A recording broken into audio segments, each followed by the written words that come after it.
My dying grandfather made all 6 grandchildren compete for his fortune. I was the only one who failed every test. At the reading of his will, I found out why he wanted me to. My grandfather called all 6 of us to his estate. He sat at his dining table looking thinner than I'd ever seen him. Stage 4, he said. 2 months if I'm lucky. Nobody spoke. Then he told us about the money. $22 million.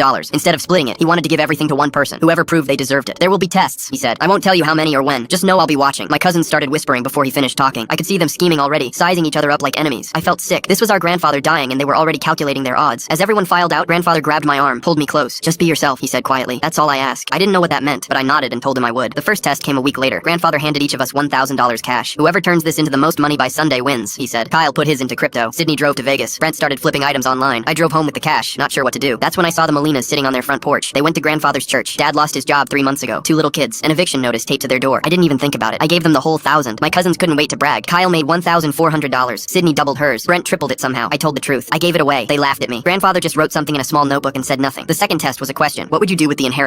Kyle talked about real estate. Sydney talked about retiring early. Brent had a whole business plan ready. When grandfather looked at me, I thought about it. I'd take care of Maria, I said. She was his housekeeper for 40 years. No retirement savings, no family. I'd make sure she's taken care of. My cousin Kyle laughed out loud. That's why you're gonna lose, man. Grandfather wrote in his notebook again. The third test I didn't recognize until it was over. Grandfather introduced us to his new lawyer at the estate. The guy set his briefcase down and it popped open. Cash everywhere. He pretended not to notice and stepped out of the room. I watched Kyle and Brent pocket money when they thought no one was looking. When the lawyer came back, I told him his briefcase had been open. My cousins looked at me like I'd betrayed them. Grandfather stood in the doorway watching. 2 weeks later, grandfather died in his sleep. No winner announced. My cousins assumed whoever won the most tests would get everything. I assumed I'd lost. We gathered for the reading of the will in grandfather's study. My cousins sat with their shoulders back, confident. I sat in the corner expecting nothing. The lawyer read through the legal stuff. Then he got to the inheritance. I leave my entire estate, all properties, investments, and holdings, to my grandson Nathan. The room exploded. Kyle shot out of his chair. That's insane. He lost every single test. Sydney was screaming that it wasn't fair. Brent threatened to sue. The lawyer held up his hand. Your grandfather left a video message. He requested it be played now. The room went quiet. He hit play. Grandfather appeared, thin but sharp-eyed. If you're watching this, I'm gone, and I'm guessing some of you are upset. He held up his notebook. The tests were never about winning. They were about showing me who you really are when you think something's on the line. He flipped a page. The money test. I wasn't looking for the biggest return. I was looking for generosity. Nathan gave his away to a family in need without a second thought. Another page. The inheritance question. I wasn't looking for the best business plan. I was looking for loyalty. Nathan thought about Maria before he thought about himself. Another page. The briefcase. I wasn't looking for silence. I was looking for honesty. Nathan told the truth when it would have been easier to say nothing. 2 of you stole from a stranger and thought no one would notice. He closed the notebook. 5 of my grandchildren showed me exactly who they become when money is on the table. 1 of you showed me who he's always been. Grandfather looked directly into the camera. Nathan, you passed because you weren't trying to. That's the whole point. But he wasn't finished. His face softened. Let me tell you something I never told you. I had 4 brothers growing up. We were poor, but we loved each other. Then I built my fortune, and money turned us into enemies. Court battles, screaming matches, 30 years of silence. I lost every single one of them to greed. He paused. I didn't design these tests to be cruel. I designed them because I've seen what inheritance does to families. I wanted to find someone the money wouldn't ruin. He looked directly at me through the screen. Nathan, you're the only one who reminded me of myself before all this. You have a good heart. Protect it. The video ended. I didn't realize I was crying until I felt it on my face. My cousins were gone. The lawyer handed me grandfather's notebook and left. I opened it to the last page. The real inheritance isn't the money. It's knowing who you are when no one's watching. Below that, a small note. P.S. Take care of Maria. I know you will anyway.